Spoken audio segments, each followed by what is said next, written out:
Autoridades filipinas reclamaron la soberanía de las Islas Nansha en el mar meridional china. Beijing rechazó con firmeza estas declaraciones. Lu Kang, portavoz del Ministerio de Relaciones Exteriores de China, aseguró que las Islas Nansha son territorio chino y que cualquier desacuerdo debe gestionarse a través de las negociaciones.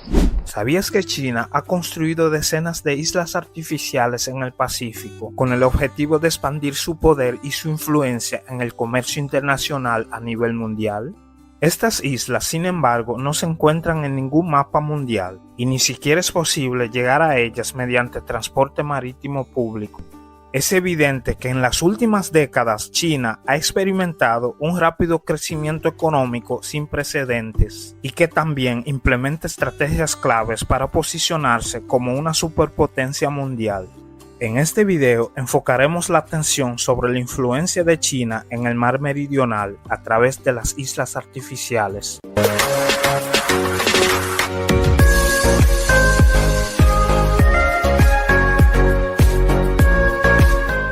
Actualmente, los avances económicos y tecnológicos de China no van a pasos pequeños, sino a grandes saltos que muestran la valentía y la determinación de la nación al implementar proyectos impresionantes. En el 2014, China comenzó a construir islas artificiales en el mar meridional. Durante un año, los ingenieros chinos desarrollaron varias áreas terrestres con un total de más de 4 kilómetros cuadrados. El proceso comenzó con la exploración geológica para examinar el fondo marino y encontrar sitios adecuados como islas sumergidas, rocas submarinas o corales. Luego se trajeron materiales de construcción, incluido cemento especial para estructuras hidrotécnicas.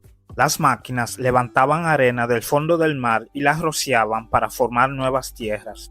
Esta expansión de China implicó, en este caso, lavar arena en los arrecifes y crear nuevas islas. Desde entonces, las naciones vecinas percibieron esta medida como un intento de dominio del mar de China meridional.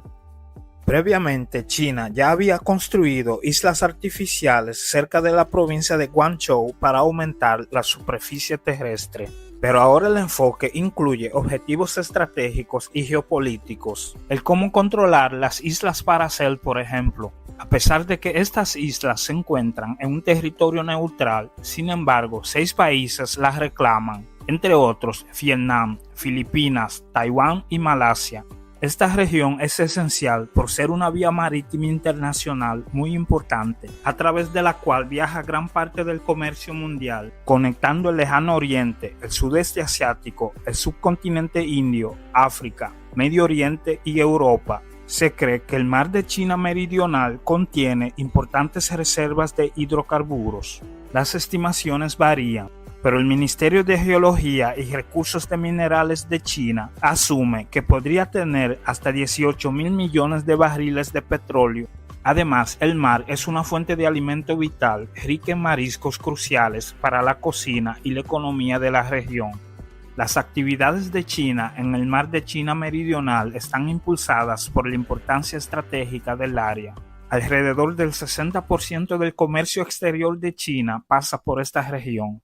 La disputa del mar de China meridional involucra a varios países circundantes con reclamos superpuestos por la política de China, mientras que los países circundantes también tienen sus propios reclamos que han conducido a conflictos como el enfrentamiento armado del 1974 entre China y Vietnam del Sur.